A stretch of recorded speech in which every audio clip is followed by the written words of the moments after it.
What's good, everybody? Welcome to another episode of the Boombox Guru, music commentary and music discussion for music lovers.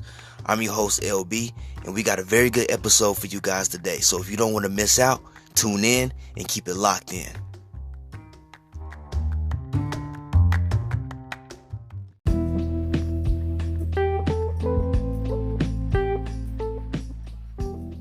All right, everybody, welcome to a bonus episode of the Boombox Guru. I'm your host, LB.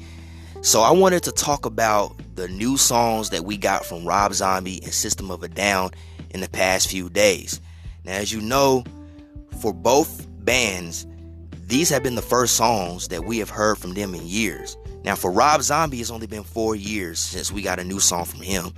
And of course, System of a Down, it's been 15 years, so well over a decade since we got any new material from these guys. And it was really exciting that both of these acts had dropped new material, man, because the fans wanted to hear something new from these bands for a long time, especially System of a Down.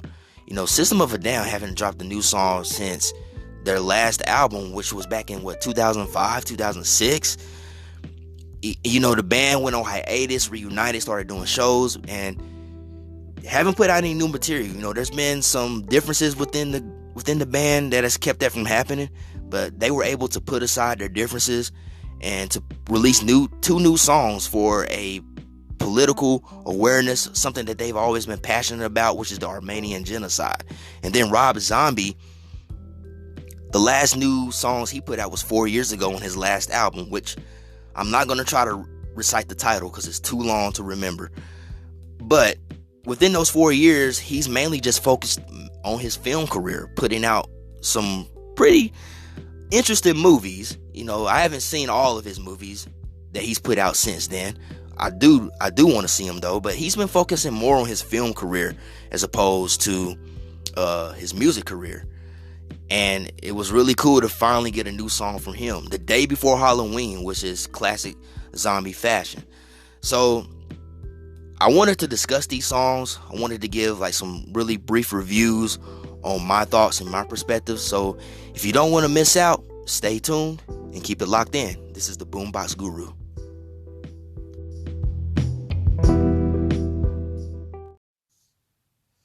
All right, so Rob Zombie released his first new song in over 4 years on October the 30th, the day before Halloween. He released The Triumph of King Freak, a crypt of preservation and superstition.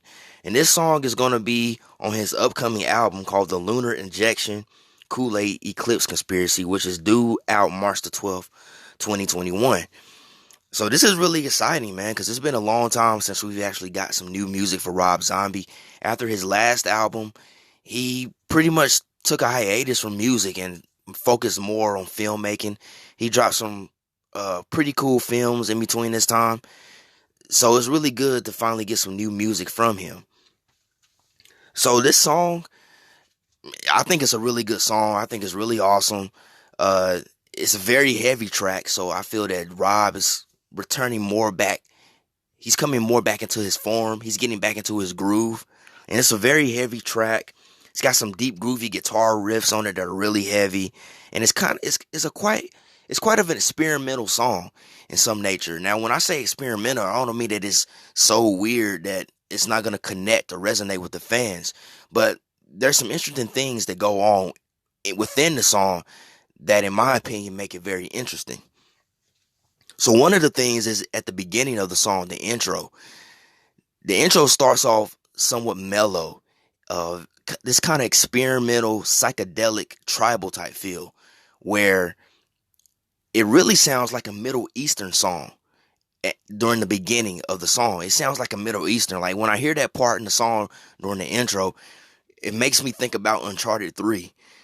Or like I'm in the desert somewhere, and like in the Sahara Desert somewhere, and this typical Middle Eastern music is just playing in the background.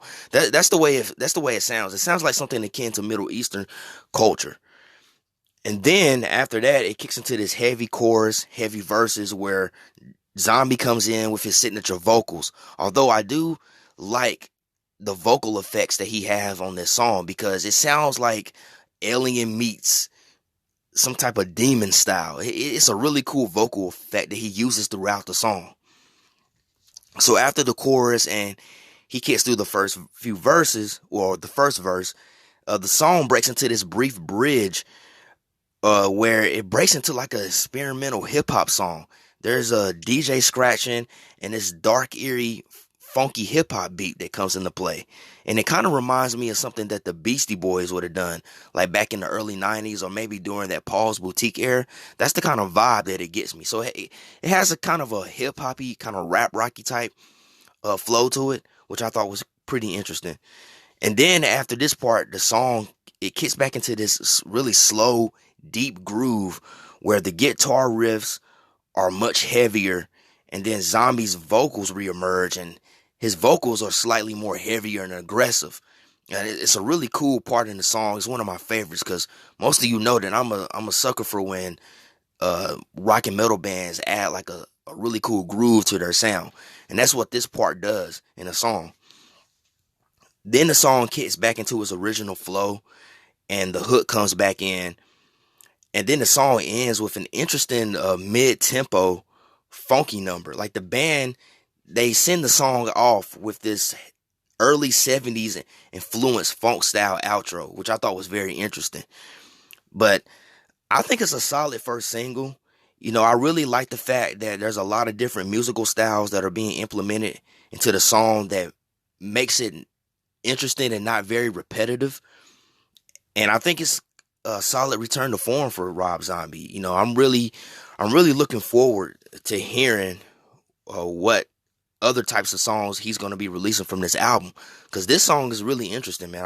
I've really enjoyed it. I've listened to it I don't know how many times already, just to kind of pick up on things that I maybe didn't pick up on the first few listens, but it's really cool. And you know, it's a heavy song. It's got deep groovy guitar riffs, which I think is something that had been missing from Rob's sound after he did the Sinister Urge. I think that was something that was really missing from his sound, and it seems that he's brought that back into play with this new song, and hopefully throughout this new album.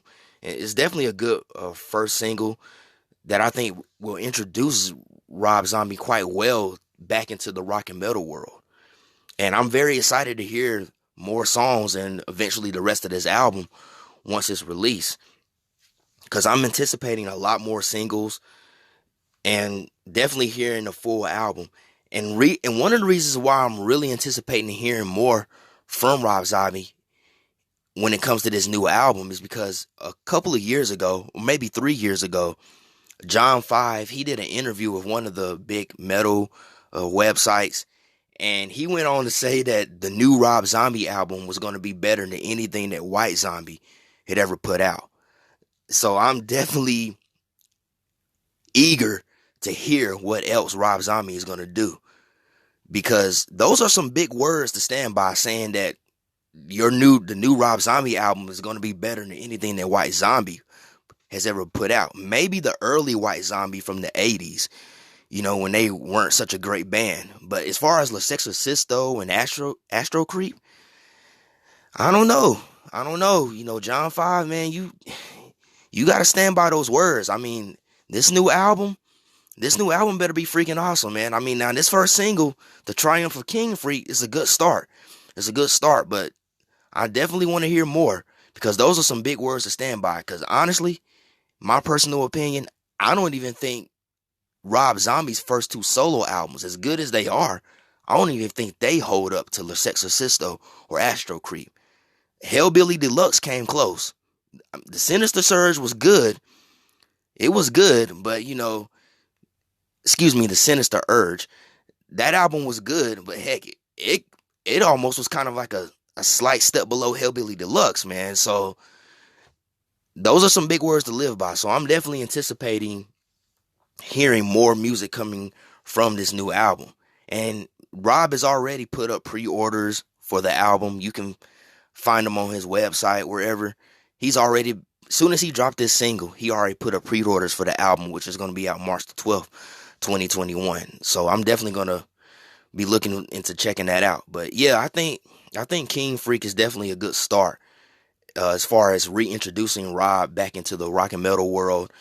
And I think the band really did a great job on this first single. I like how they implemented so many different styles into the songs, and excuse me, into this song, and kept it interesting, kept it from being repetitive. So that's really cool. So I'm really enjoying this first single and this new song from Rob Zombie.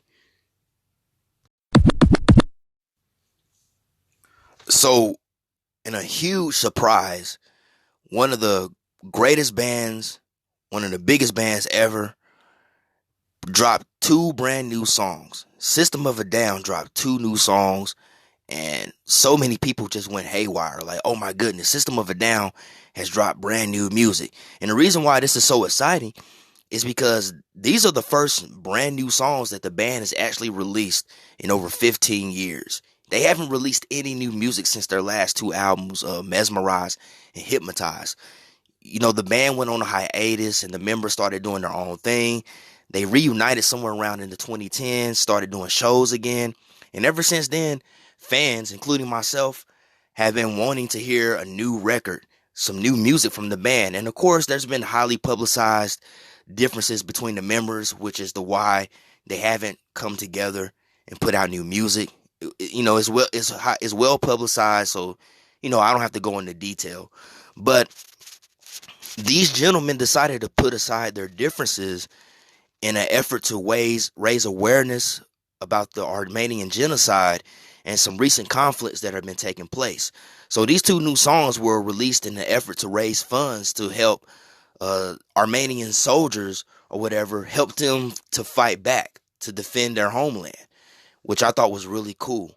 So they released two songs called Protect the Land and Genocidal Humanoids. Now I want to talk about Protect the Land first because that was actually the first song that I listened to when these two songs dropped.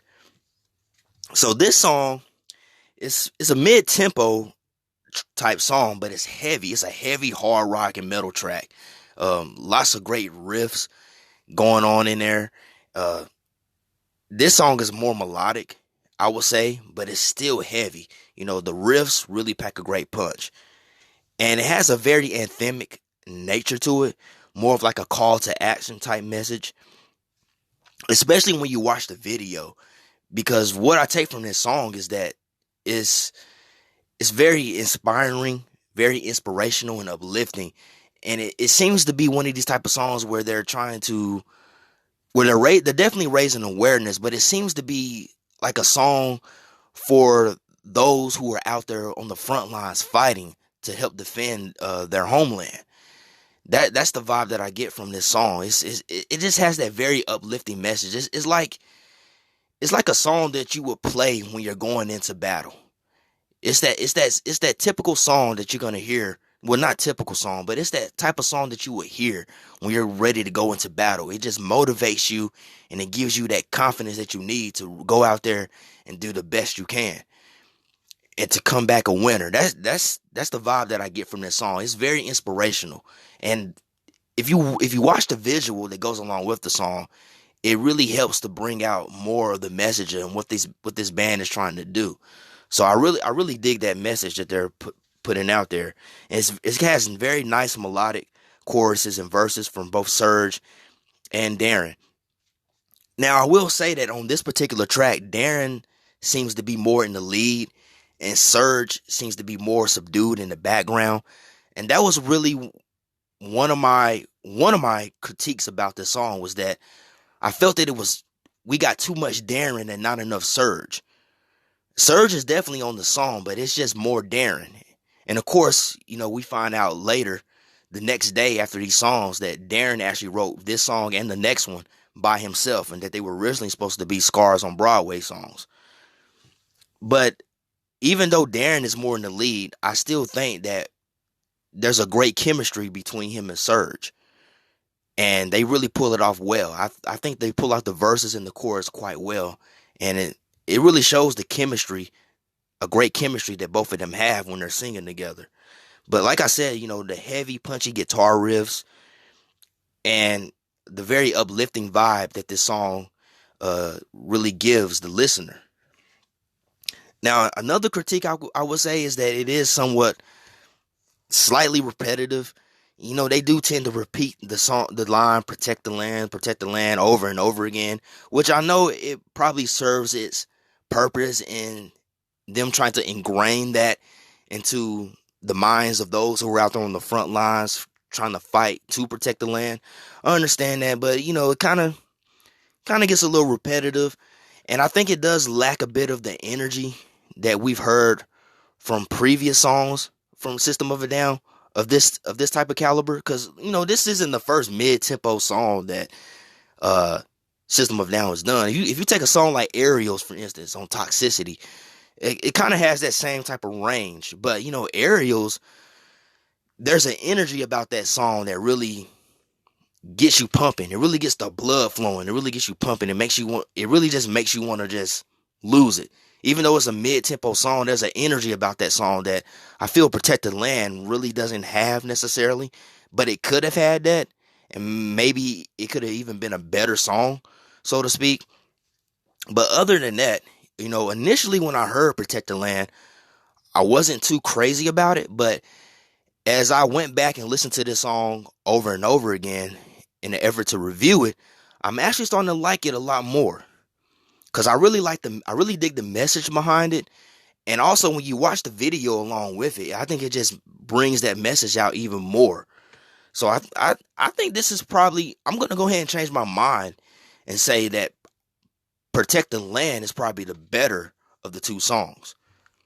So then we go to the next song that they released, known as Genocidal Humanoids. Now this song is actually more of a heavier and more faster tempo song, very thrash metal influenced.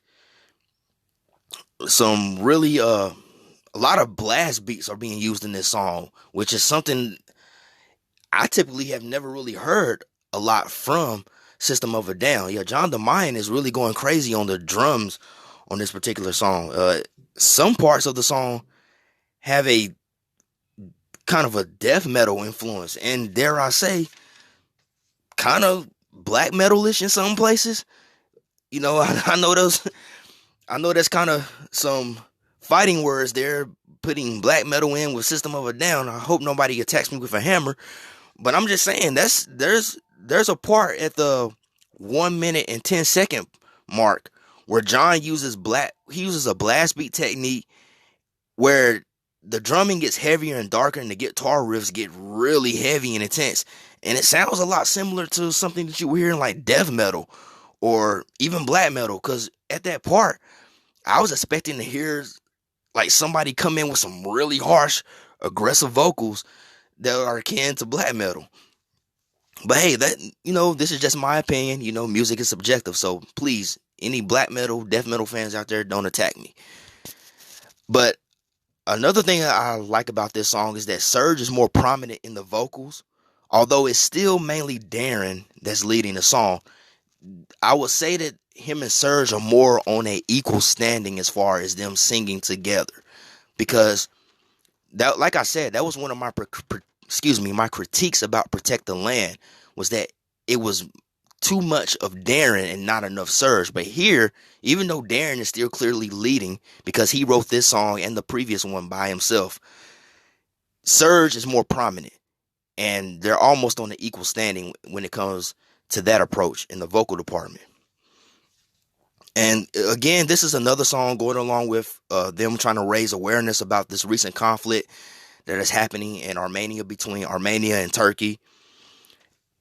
And I think it's a solid song. Now, initially, I did like this song a little bit more than Protect the Land, because I thought this song was a little bit more interesting. I guess because it was more faster and aggressive and heavier.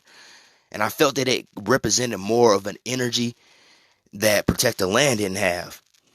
But going back and listening to these songs again, I've actually veered more towards Protect the Land as opposed to Genocidal Humanoids.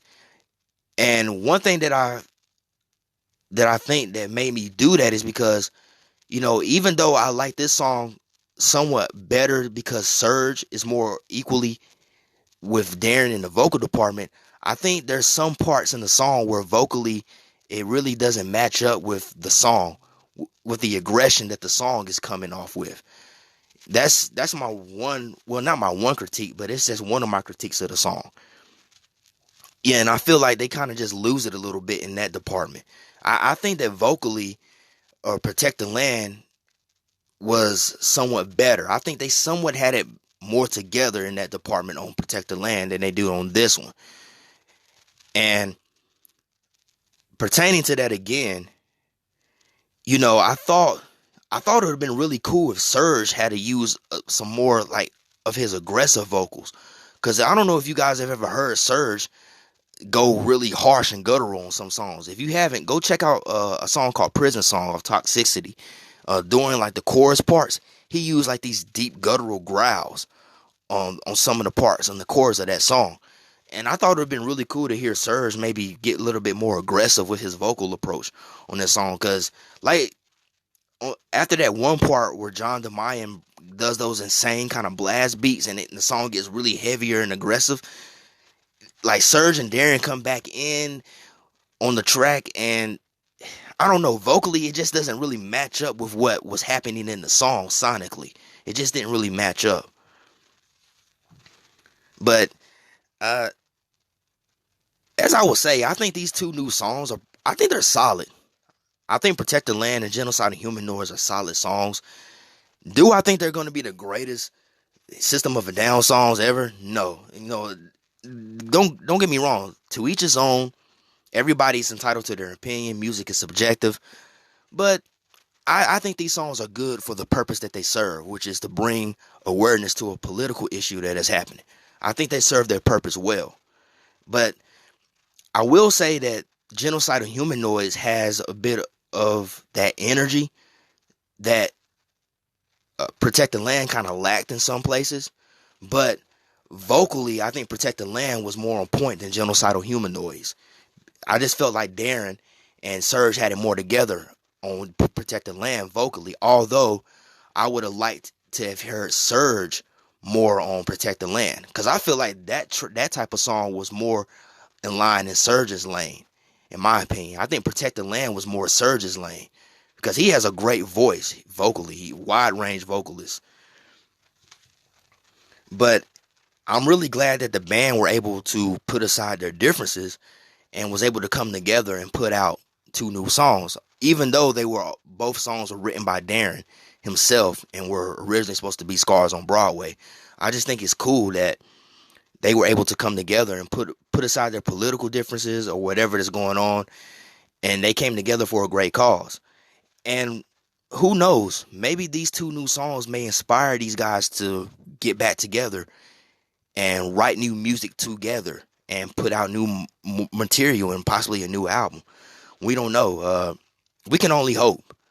That's what I'm hoping for. And I know a lot of fans like me are hoping that the band can really just get back together and put out another record, even if it may be their last record. Who knows? But I'm just hoping that this new song will be very inspiring to the members of the band. Who knows? This could be a blessing in disguise.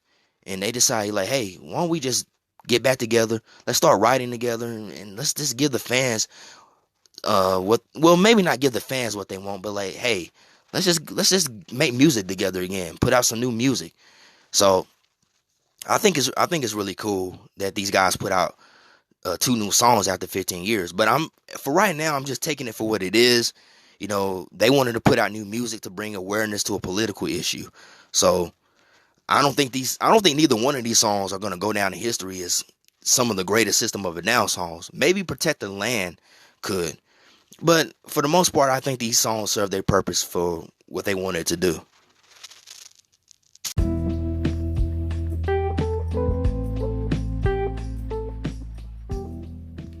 I'm really glad to be hearing new music from both Rob Zombie and System of a Down, because it's been a long time since we've heard anything new from either one of these bands.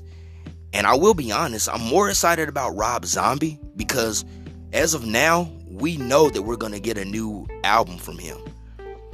And I think that this first single was very solid and it really sparked my interest. And I really liked how they did all kinds of different things within that song to make it more interesting. They kept it from being repetitive. Now, y'all know some people may not agree with some of the different experimental things they were doing within the track. But I'm a person that really digs that type of stuff, so I thought it helped keep the song interesting, and kept it from being repetitive and from being the same old Zombie, so to speak. But I'm actually looking forward to hearing more songs, more singles being released from the album. And unless something out of the ordinary happens to where Rob can't release the album, I'm really looking forward to hearing the rest of that whole album in full. Especially since John 5 made that bold statement saying that this new album was going to be better than anything White Zombie put out. Because that's a really bold statement to make. Maybe early White Zombie from back in the 80s when they were kind of like a terrible punk rock band. But as far as Le Sexorcisto and Astro Creep, dude, Rob Zombie's solo albums don't even come close to that. Hellbilly Deluxe is the only album that came close to being better than those records. And in my personal opinion, I still don't think that record even really got there. So I'm really looking forward to hearing more music from Rob Zombie. As far as System of a Down, I don't really think that these songs are gonna. Well, hold on. Let me think about this.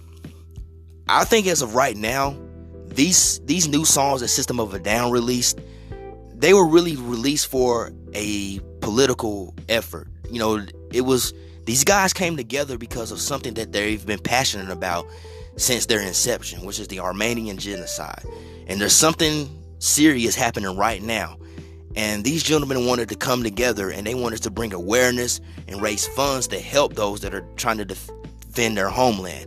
So I'm taking these two songs for what they are, as these gentlemen put aside their differences and they wanted to come together for something that they're passionate about. So I'm kind of taking it for what it is. But at the same time, as a fan of System of a Down, I am hoping that this could inspire the band to get back in the studio and want to work together again, and possibly put out more new material and hopefully a new album. Because it's been 15 years since we heard anything new from System, and it's really great that they put out these new songs, even though they're really Scars on Broadway songs that Darren wrote by himself. But it was just really good to hear these guys together again. So who knows? I'm just hoping. All we can do is hope that maybe these new songs will bring some type of creative juices flowing in these guys, and they'll want to come back together as a collective and write again and put out some new music. But for right now, I'm just taking it for what it is. These songs were released to raise awareness for a serious issue that is happening right now. But initially, I did like Genocidal Humanoids better than Protect the Land. But as I went back and listened to Protect the Land more and more, I'm actually veering more towards that song. I think that song is the better of the two. If you had to ask me this maybe a few days ago, or maybe a few days after these songs came out, I probably would have told you Genocidal Humanoids. But I think Protect the Land is just the more interesting, more thought-provoking, and more together song than Genocidal Humanoids. Genocidal Humanoids sounds somewhat kind of rushed in some places and not really all there together. But Protect the Land really sounds like the band kind of honed in and spent some time with it. Although I would have preferred to have at least more Surge on Protect the Land, because I feel that type of song that's Surge's lane. Even though Surge can do the heavy stuff, we know he can do the heavy and aggressive stuff. Anybody that's listened to the early albums know he can do that as well. But I just think that Protect the Land should have had more Surge, because Darren was more prominent on that song.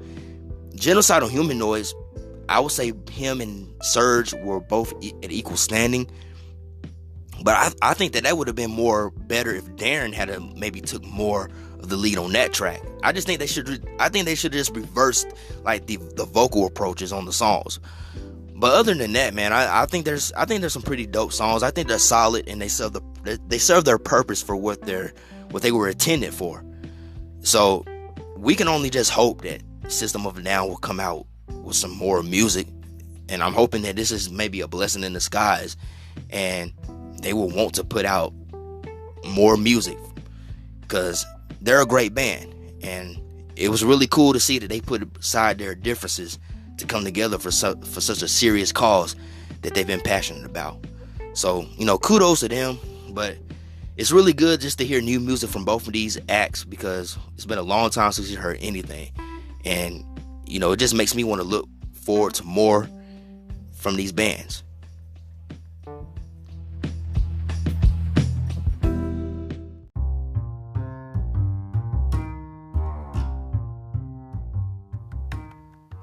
I just want to take the time to say thanks to everybody for tuning in to this week's episode. Hope you really enjoyed the content. If you did, please be sure to follow me on Spotify, Google Podcasts, Breaker, Radio Public, Pocket Cast, Anchor, all at The Boombox Guru. You can also follow me on Instagram at The Boombox Guru. You can like my Facebook page, The Boombox Guru. Be sure to tell your friends, your family, anybody that you know that may be interested in music commentary, music discussion. Be sure to tell them, like the page, follow the pages, share it. Just really help to promote and get me out there, everybody. And as always, I hope you all have a good day and you be blessed. Peace out.